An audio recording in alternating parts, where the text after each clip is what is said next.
हर हर महादेव। रुद्र संहिता के सृष्टि खंड का अध्याय 1 का भाग 2।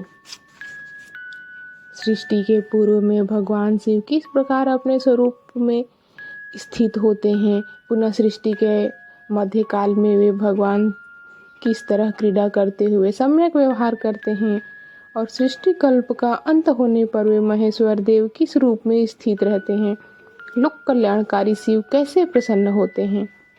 प्रसन्न हुए महेश्वर अपने भक्तों और दूसरों को कौन सा उत्तम फल प्रदान करते हैं, यह सब हमसे कहिए।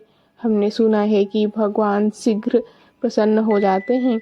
वे महान दयालु हैं, इसलिए वे अपने भक्तों का कष्ट नहीं देख सकते। ब्रह्मा, विष्णु और महेश ये तीनों देवता शिव के ही अंग से उत्पन्न हुए हैं। इनमें महेश तो पूर्णांश हैं, वे स्वयं ही दूसरे शिव हैं।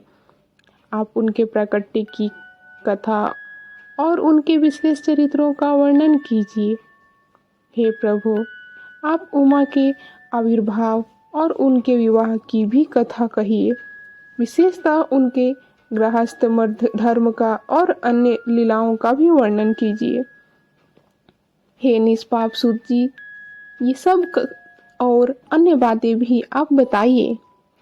व्यास जी बोले। उनके ऐसा पूछने पर सूत जी प्रसन्न हो उठे और भगवान शंकर के चरण कमलों का स्मरण करके मुनीश्वरों से कहने लगे। सूत जी बोले, हे मुनीश्वरों, आप लोगों ने बड़ी उत्तम बात पूछी है। आप लोग धन्य हैं जो कि भगवान सदाशिव की कथा में आप लोगों की आंतरिक निष्ठा हुई है। सदाशिव से संबंधित कथा वक्ता, पूछने वाले और सुनने वाले, इन तीनों प्रकार के पुरुषों को गंगा जी के समान पवित्र करती है। हे द्विजो, पशुओं की हिंसा करने वाले निष्ठुर कसाई के सिवा दूसरा कौन पुरुष तीनों प्रकार के लोगों को सदा आनंद देने वाले शिव गुणवादकों को सुनने से उब सकता है, जिनके मन में कोई तृष्णा नहीं है। ऐसे महात्मा पुरुष भगवान शिव के उन गुणों का गान करते हैं, क्योंकि वह संसार रूपी रोग की दवा है, मन और कानों को प्रिय लगने वाला है और संपूर्ण मनोरथों को देने वाला है। हे ब्राह्मणों, आप लोगों के प्रश्न अनुसार मैं यथा बुद्धि प्रयत्न पूर्वक शिव लीला का वर्णन करता हूँ।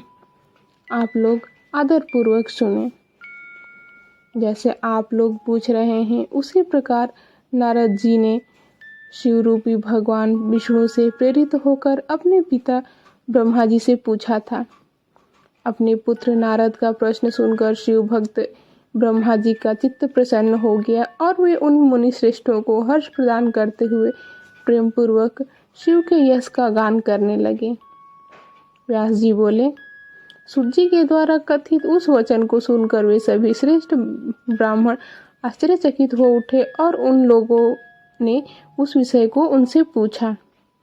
ऋषिगण बोले, हे सूत जी, हे महाभाग, हे शिव भक्तों में श्रेष्ठ, हे महामते, आपके सुंदर वचन को सुनकर हमारे हृदय में कौतूहल हो रहा है।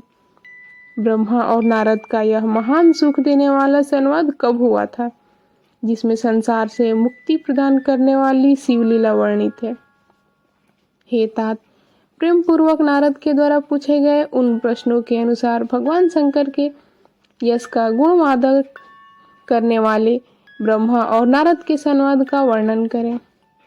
आत्मज्ञानी उन मुनियों के ऐसे वचन को सुनकर प्रसन्न हुए। सूत जी उस ब्रह्मा नारद संवाद के अनुसार कही गई कथा को कहने लगे। हर हर महादेव।